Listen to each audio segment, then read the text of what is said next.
umuntu wumva ijambo ry'Imana agakora ibyaryo niwe urokoka urupfu rwa kabiri. Umuntu wumva ijambo ry'Imana agakora ibyaryo niwe mwana w'ubugingo, niwe unesha isi yo niyambuye umubiri upfa nambaye kudapfa iteka. Aho niho mu rupfu ijambo ryaravuze ngo kuko mutahawe umwuka w'ubwoba n'uw'imbaraga. Ntabwo iri jambo tubwiriza ari iry'inyuguti, ijwi ry'umukanguzi.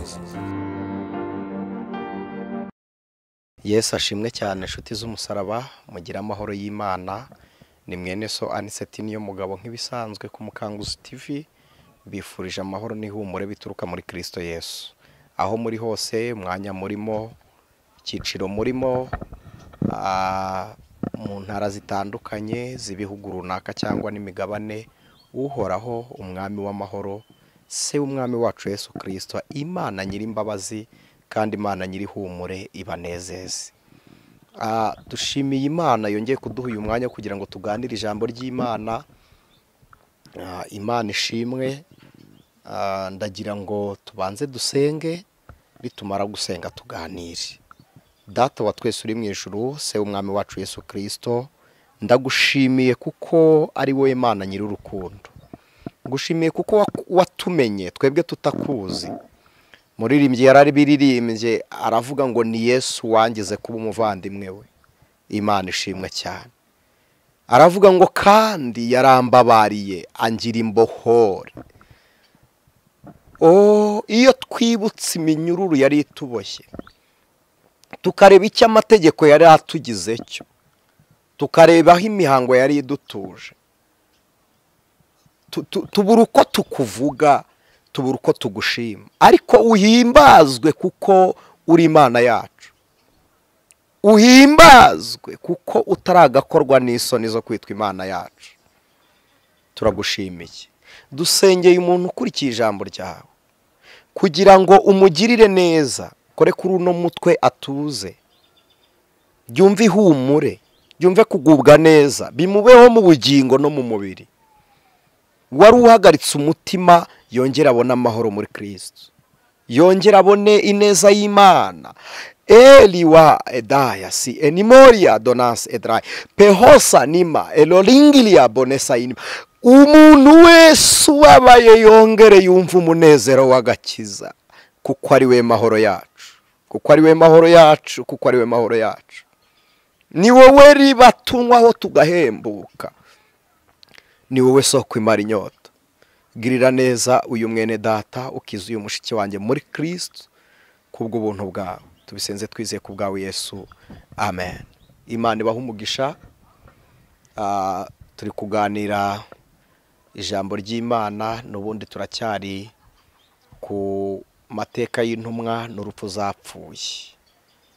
Ariko mbere y'uko tuganira ku ntumwa, reka tubanze tuganire cyangwa se turirimbe mu gitabo cy'indirimbo, indirimbo ya 81 mu gitabo cy'indirimbo z'agakiza, ivuga ngo nkunda kumva amakuru y'umurwa.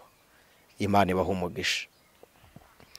Nkunda kumva amakuru y'umurwa, uri kura atagera ibyago, kandi umucyo n'umwana w'intama, umunsi umwe nzawinjiramo.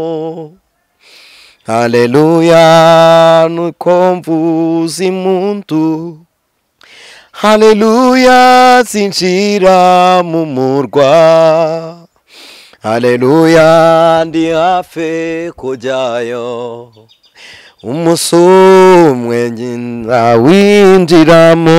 Haleluya, haleluya, niko mvuza impundu, haleluya, zinjira mu murwa, haleluya, ndi hafi kujyayo, umunsi umwe nzawinjiramo. Nta marira aba muri uwo murwa, nta miruwe ibayo n'intambara, nta n'indwara ishobora kubayo. ningiye kuzinjiramo. Haleluya, nagushidikanya, mu ijuru hari umunezero, ntabwo umubabaro uba mu ijoro, ngiye kuzinjirayo. Mana, turagushimiye, waduhaye igihugu cy'ijuru muri Kristo Yesu, uduha ubwami mu muzuko wa Kristo, uduha amahoro muri Kristo Yesu, uduha ibyishimo muri Kristo Yesu.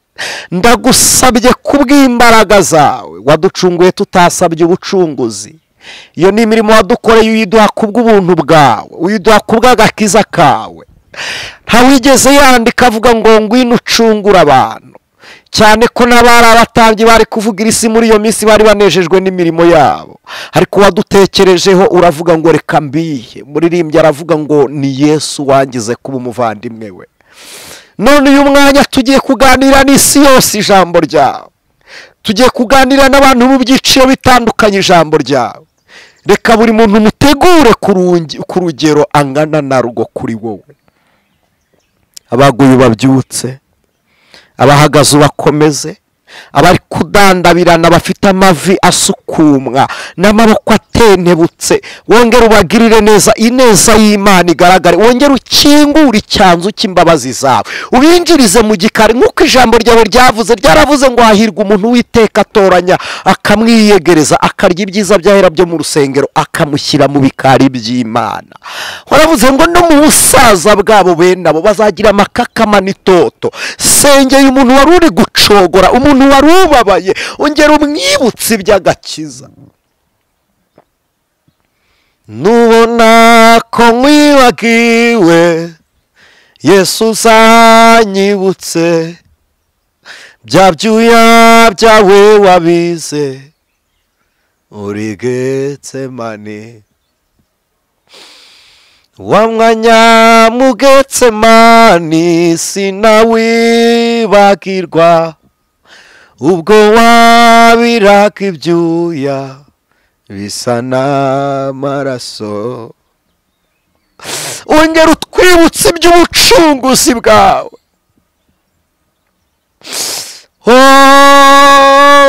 Niba naniwe urugendo, uzanyibutsa urukundo, uti ngwino mwana wanjye, hasigaye umwanya muto, kuko uzahazwa ibyo byose. Ugeze iwanjye mu ijuru, urandinde mwami Yesu, ntunganyirize imigambi. Tunganya imigambi y'uyu mugore mu rugo rwe, tunganya imigambi y'uyu mugabo mu rugo rwe, tunganya imigambi y'uyu muntu mu nzira ze, tunganya imigambi y'umuntu utese amatwi ijambo ryawe. Dutunganyiriza imigambi, tubeho tuboneye mu murimo wawe. Genda muri ofisi dukora, duhana abana, tube dutunganyirijwe imigambi. Dushaka abakozi badukorera, tube dutunganyirijwe imigambi. Turi abakozi b'abandi, tube dutunganyirijwe imigambi. Udutunganyiriza imigambi mwana. Turagushimiye ku bwawe none n'iteka ryose Yesu Kristo, amen. Imana ibahe umugisha nshuti z'umusaraba. Murajya mwihanganira amajwi yacu turi kuririmba, mu ijuru nta njyana ngenderwaho. Icyo Imana izagenderaho ni umutima, ariko ahari tuzaririmba byizane, tuzaririmba byizane. Theogene Uwiringiye Imana, Imana imuha umugisha, bose babireba yararirimbye aravuga ngo Imana ibikwigisha rimwe ugahita ubimenya. Yesu abaha umugisha. Turi ku ijambo ry'Imana, cyangwa se ku bahamya bo kwizera bemeye urupfu rw'isoni kubwo kumenya Kristo Yesu. Imana ishimwe. Ubusanzwe gukizwa, iyo umuntu akijijwe ababaye umuhizi, umunyamihigo. Umuntu wakijijwe ababaye umufatanyabikorwa na Kristo akwiriye kwirinda kuba mu bikorwa Yesu atarimo. Umuntu ukijijwe akwiriye kwirinda iteraniro Yesu atarimo. None akwiriye no kwirinda kuribamo atari tumwemo n'Imana. Ushobora kurijyamo Yesu atarahari ariko ukajyanwa n'intego ya Kristo aho hantu, niba ahuri nta mugambi Imana ihafite. Birababaje. Umuntu ukijijwe umaze kwakira Kristo mwami n'umukiza abagiye kuba indorerwamo y'imirimo y'Imana mu isi. Uri miruwari, uri amirori, indorerwamo, uri kirahure kigarura ishusho y'ubwiza bwa Kristo mu isi. Umuntu ukijijwe iyo amaze gukizwa atunganwa mu ngeso, akaba umuntu w'indakemwa mu mico no mu myifatire. Narabibabwiye abantu mukunda gukurikira ijambo ry'Imana tumaze kumenyerana, iyo umuntu amaze kuba umwizera, Imana iguhindura umwizerwa ku mutima wayo, none ukaba inkoramutima.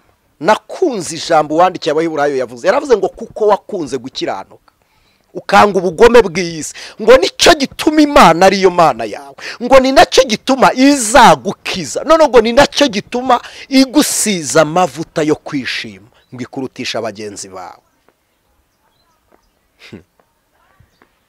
Hashimwe zina rya Yesu watsinze Satani. Hashimwe zina rya Yesu watsinze Satani. Ubwo umubi yatsinzwe, ubwo urupfu rwari kutumira bunguri rw'iteka rwapfundikiwe, ubwo inzira itujyana kurimbuka yakinzwe, ubwo Kristo dutwara mu ijuru ariho, dukwiriye kubaho tumwizera, tukaba abahamya bo kumwizera tudacogora. Nakunze umugabo yari bishop w'itorero ry'Isimuruna, niwe wari archbishop, niwe wari uriyoboye, witwa Folikaripe.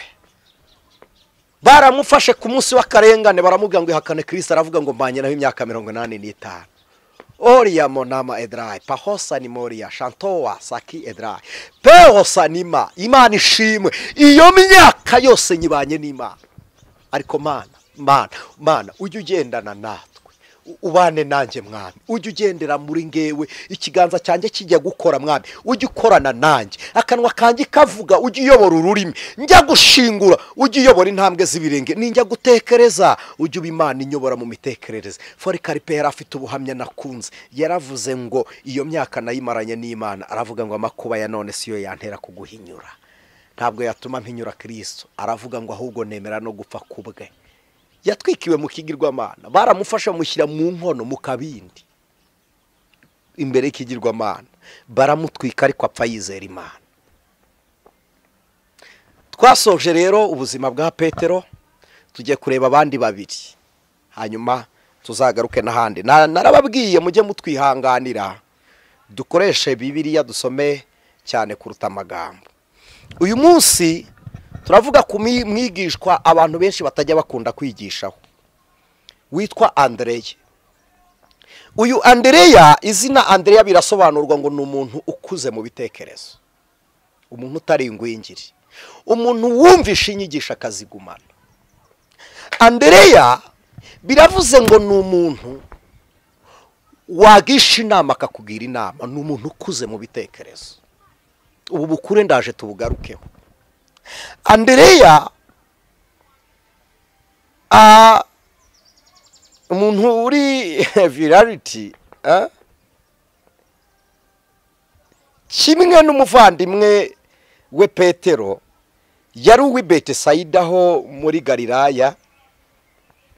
Petero twarabisobanuye. Na Andereya nawe yakoraga umurimo wo kuroba. Andereya nawe yari umurobyi w'amafi, birumvikana.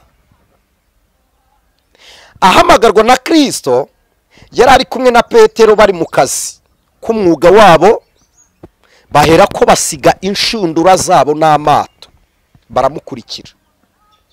Abo umuhanga wasobanuye ku bitabo by'intumwa n'amateka yabagereranyije na za mbuto zumvishije zaguye mu butaka bwiza. Icyo gice twakibonye mu gice cya 4 Matayo kuva ku murongo wa 18 gusoza no wa 20. umuntu wumva ijambo ry'Imana agakora ibyaryo niwe Kristo yatumweho. umuntu wumva ijambo ry'Imana agakora ibyaryo niwe urokoka urupfu rwa kabiri. umuntu wumva ijambo ry'Imana agakora ibyaryo niwe mwana w'ubugingo, niwe unesha isi yo kurimbuka. umuntu wumva ijambo ry'Imana agakora ibyaryo. niba hari ikintu cyantangaje, natangajwe no kwizera kwa Aburahamu, ntangazwa no kwizera kwa Nowa. Aburahamu cyangwa se tubanze Nowa, Imana yaraje iramubwira ngo bazi inkuge, nta hantu arayibona. uyu mwanya Imana imbwiye ngo ninyibaze, nakirefera kwa Nowa. ariko Nowa nta handi yireferaga ngo avuge ngo ndi gukora iby'Imana yari yarabwiye ba runaka. Imana yavuganye nawe ibishya, biba bishya mu matwi y'abantu no kuri Nowa. ariko Nowa arabigumana, Nowa aragumana, aravuga ngo ndabikora. Nowa kuko ari Imana. reka mbasomere iri jambo, mwihangane dukoreshe telefone niho turi buhashyike vuba.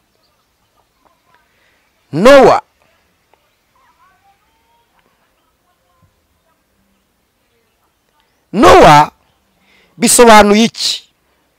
biravuze ngo yazatumara umubabaro ngo wa mu mirimo yacu, ngo n'umuruho w'amaboko yacu, ngo uva mu butaka bwavumwe n'Uwiteka. muzabisanga mu Itangiriro igice cya 5:29. Nowa bamwita gutyo ngo nuje kubamara umubabaro uturutse mu mirimo bakoze, ngo akavura n'ubutaka umuvumo, ngo Imana yabuvumye igihe yabuvumaga mu ngobyi ya Edeni. Imana yavuganye nawe, yavukiye umugambi w'Imana, aba mu ntego y'Imana imushaka. hari abantu baba mu murimo Imana bakaba bari contre n'umugambi w'Imana, ariko Uwiteka aguhe kubaho mu bushake bw'Imana, aguhe gukorera mu bushake bw'Imana, aguhe kuba mu muhamagaro w'Imana. no w'Imana yaramubwiye ngo mbaziriza inkuge, imuha mizire, imuha urugero ingano y'inkuge azabaza, imuha n'ubwoko bw'igiti azabaza. ntiyigeze abaza mu kindi giti. yumviye Imana. kimwe mu bintu bitera Imana gukorana n'abayizera nuko mugumana kumvira Imana, ugakora icyo yakubwiye igihabanye n'icyo Imana ishaka, ukaba kure yacyo. amakuba ya mbere abaho mu nzira y'agakiza nuko ugumana isezerano ry'Imana, ariko ukajya inyuma y'aho Imana yagusezeranirije. uravuze ngo inyuma y'aho Imana yasezeranirije nihe? aho uhuriye, aho imfura zisezeraniye niho zihurira. Imana niyo kwizerwa, isezerano ryayo risohoreza muri Kristo. guma muri Kristo. Jehova Jire ya Iwerika yarabiririmbye, niba uri muri Yesu neza gumamo. bakiye ndani ya Yesu, bakiye ndani, gumamwe imbere, gumaho aho muri Kristo. niba ugumye muri Kristo nibwo utegereza isezerano. umva ukuntu Yobu yavuze, yaravuze ngo sinzikuraho kuba inyangamugayo, gukiranuka kwanjye ndabikomeje. umugabo uri kubivuga akaba akabya iburyo ibumoso imbere n'inyuma, ntabonye Imana, ariko aravuga ngo aho nsanzwe mpurira nawe ndahazi, ndagumaho ngaho. rero uyu mugabo Nowa yagumanye n'Imana, arabaza avunika, agumana isezerano ry'Imana. nimugumana ibyiringirwa, ntabwo ari ngombwa ngo Imana subiremo kenshi ibyo yavuze, upfa kuba wizeye ko ariyo. no Imana yavuganye nawe rimwe, amara imyaka 70 ategereje, ariko baza nta kunanirwa. yari afite amajwi amucogoza, ariko Nowa yagumanye n'Imana. uyu rero Andereya yabaye imbuto nziza, igereranwa na ya mbuto yatawe mu butaka bwiza. ijambo rya Kristo ntiryabaye imfabusa muri Andereya. Andereya amaherezo ye, Andereya yishwe mu mwaka wa 69. abantu twakurikiye amateka ya Petero, Petero yapfuye muri 67. birumvikana ko Andereya yapfuye nyuma y'imyaka 2 Petero apfuye. dore igitangaza gihari niki, nuko Andereya yabonye Petero abambwe ntave mu byizerwa. none nawe yifuza gupfa urupfu rwa Petero, aravuga ngo icyampa nanjye ngapfa mpamya Kristo. cyari ikimenyetso cyo gusuzugura urupfu bari gupfa, kuko bari barabonye ko uwo bizera yarunesheje. Haleluya! Ubwo Yesu twizera, ubwo umwami wacu yanyuze mu rupfu akagaruka kongera akabaho, na Andreya yaravuze ngo natwe tuzarunyuramo. Twajyaga dutinya urupfu, Yesu arugira irembo.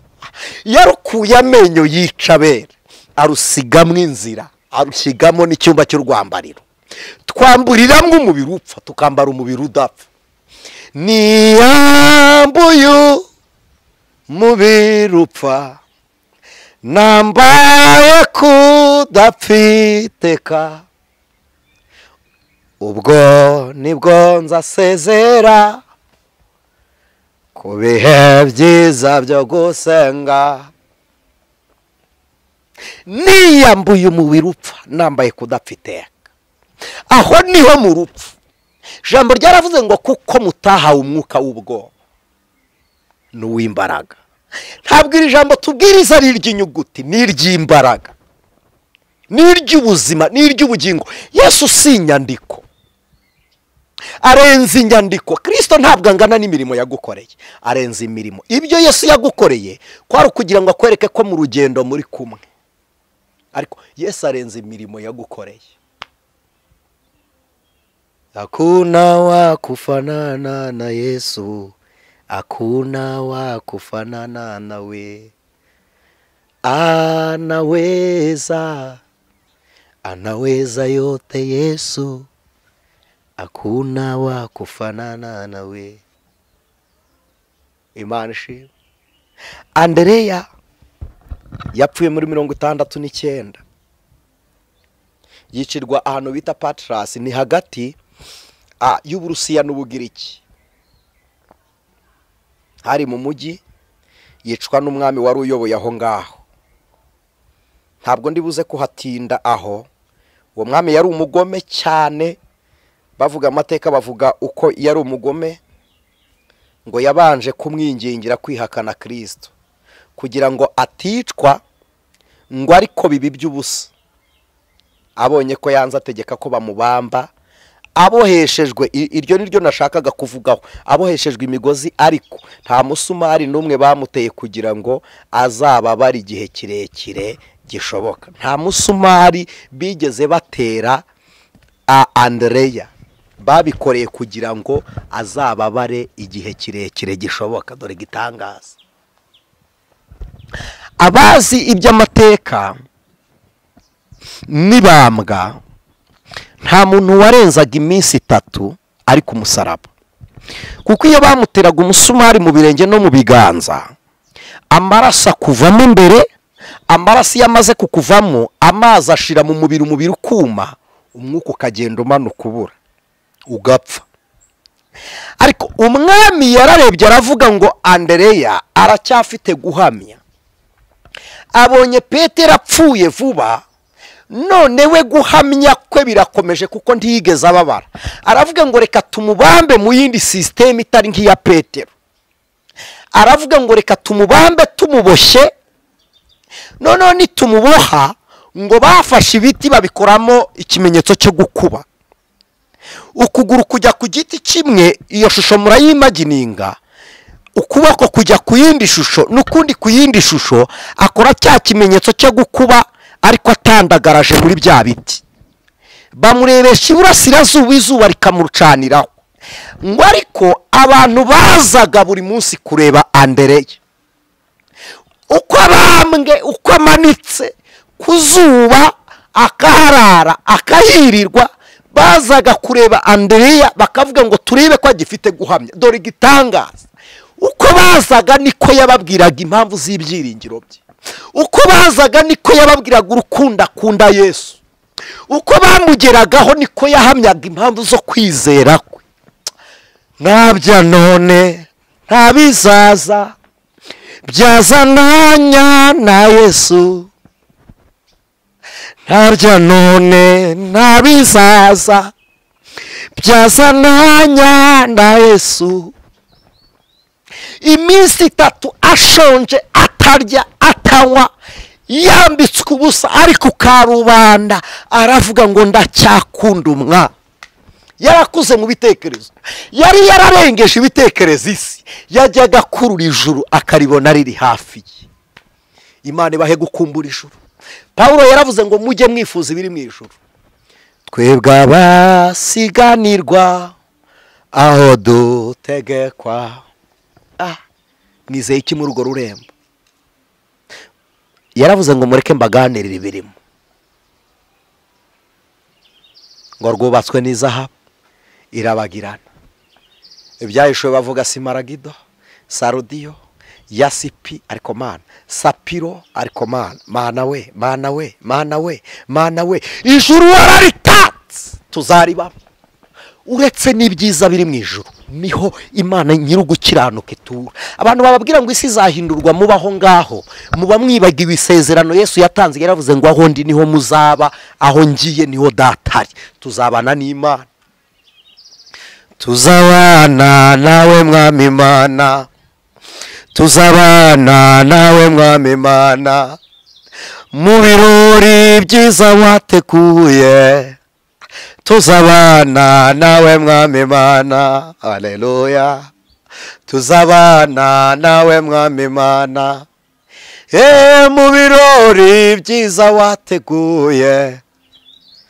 Tuzabanayo nawe mwami Imana. Undi yararimbye ngo tuzabaho mu bihe byo kuramya no guhimbaza. Bavande tuzaba mu ijuru. Andereya kuri uwo musaraba aravuga ngo ndacyemera Yesu. Tonema ezanse ki edraye pehosa ni moria. Ndacyemera Yesu. Mu rugo rurimwe amakuba ndacyemera Kristo. Ubuzima abana batanyumva ndacyemera Kristo. Ubuzima umugabo atagukunda ndacyemera Kristo. Aho uvuka bagutaye ndacyemera Kristo. Andere aravuga ngo nubwo ndi ku musaraba ndacyemera Yesu. Aravuga ngo singe wa mbere, singe nyine ugezeho, Petero awuvuyeho, n'umwami wanjye Yesu Kristo yarawunesheje. Aravuga ngo uwo ntajyaga kuvaho nuwa Kristo, kuko Yesu yabambwa acungura, ariko nge mbambwe nzira ubutumwa bwiza. Aravuga ngo kandi ndacyabuhamya. Yemera guhamya ubutumwa bw'umwana. Wandikiye Abaheburayo, nababwiye ngo sinshaka ko dukoresha amagambo atanditse. 12 muri hangano uyu murongo ndawukunda. Abaheburayo 12 umurongo waho wa mbere aravuze ngo nuko natwe ubwo tugoswe n'igicucu cy'abahamya bangana batyo, twiyambura ibituremerera byose n'icyaha kibasha kutwizingiraho vuba, dusiganirwaho dutegekwa twihanganye. 2, dutumbira Yesu wenyine ari we banze ryo kwizera, kandi ari we ugusohoza rwose. Yihanganiye umusaraba kubw'ibyishimo byamushyizwe imbere, ntiyita ku isoni zawo, yicara iburyo bw'intebe y'Imana. Nuko umurongo wa 3, muzirikane uwo wihanganiye, ariko mana wihanganiye ubwanzi bw'abanyabyaha bukomeye butyo, kugira ngo mudacogora mukagwisari mu mitima yanyu.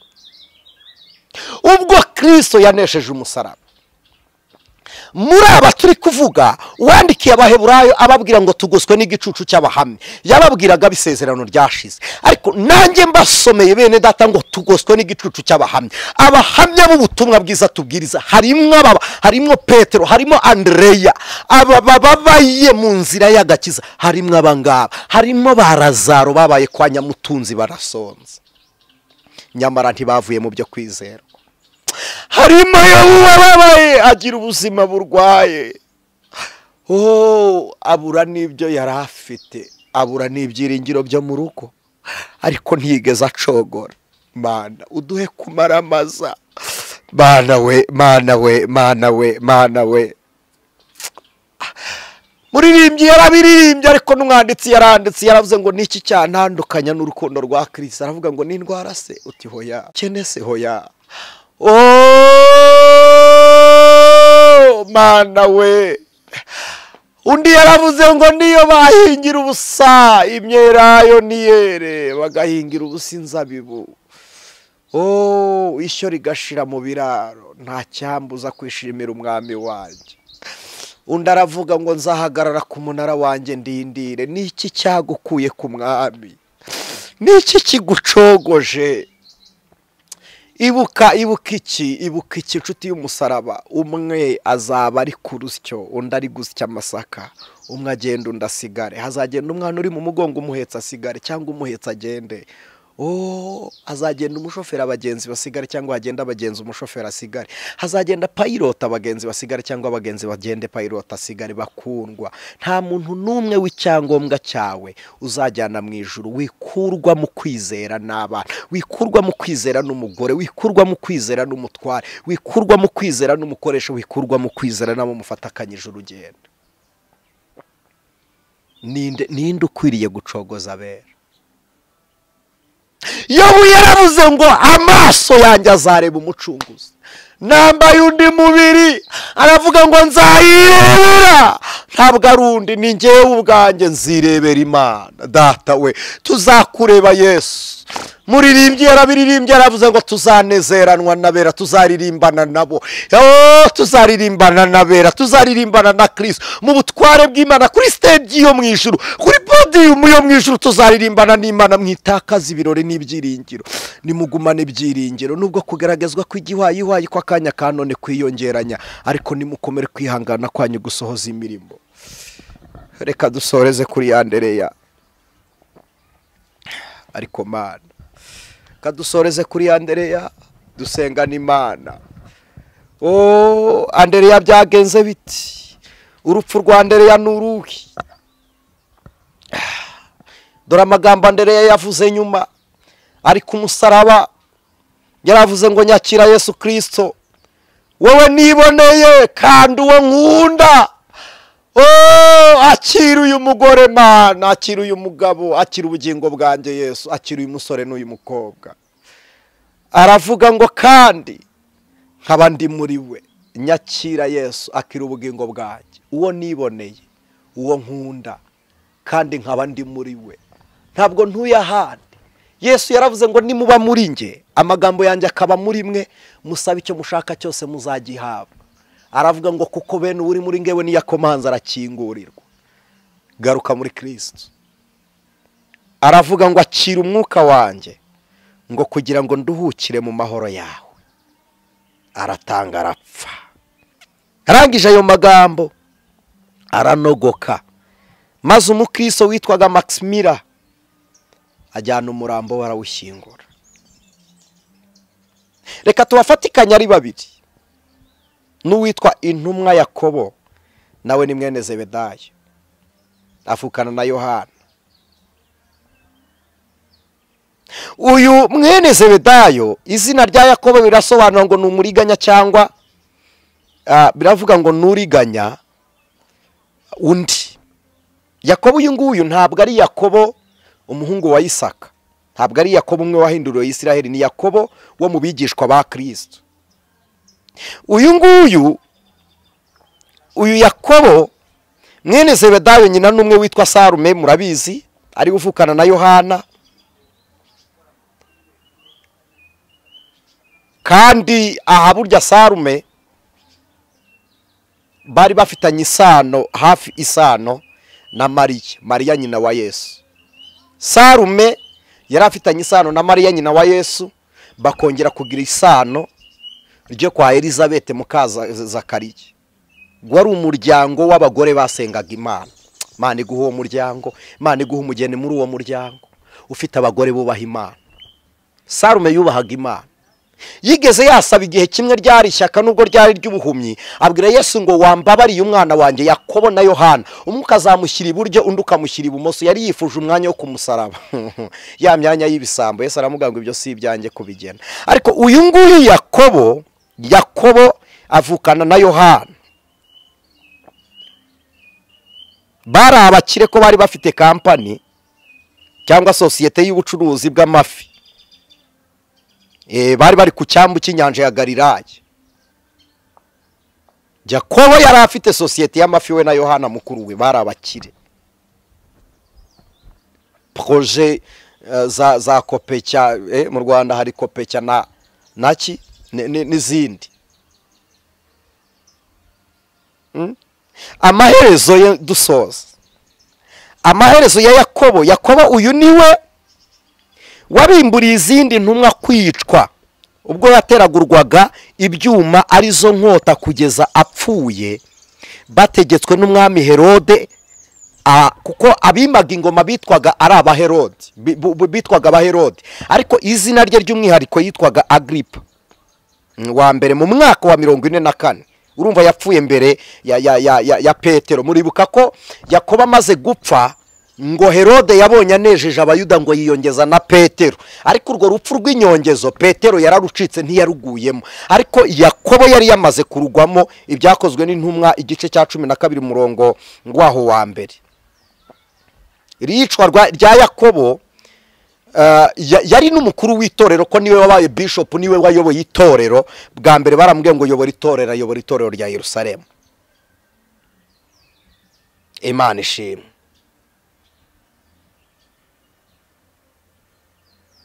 Uyu Yakobo ubwo yapfaga byaciye igikuba, ariko bisa naho bibaye ibigwi by'umwami wamwishe.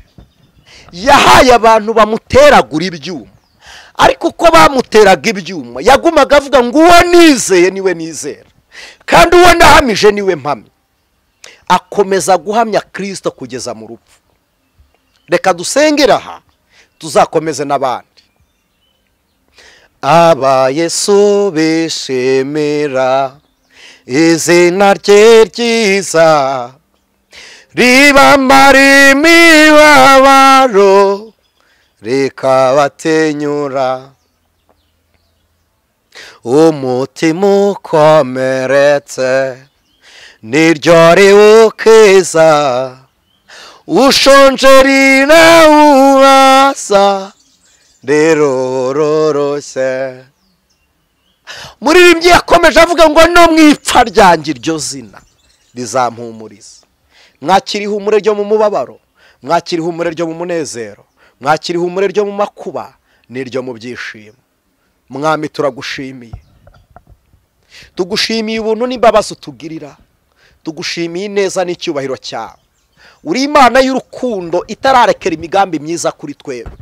Wari utugambiriye ibyo wibwira gukora kandi uzabisohoza. Turakwizera, uhimbazwe Mwana. Andre yabaye umuntu ukuze mu bitekerezo, yanga kwihakana urupfu rwawe. Nyamara twagiye tubona izindi ngwingiri. Ore boria monama edrai. Turinde kuba ingwingiri, turinde guhenebera, turinde kutagira ibimenyetso byo gukura.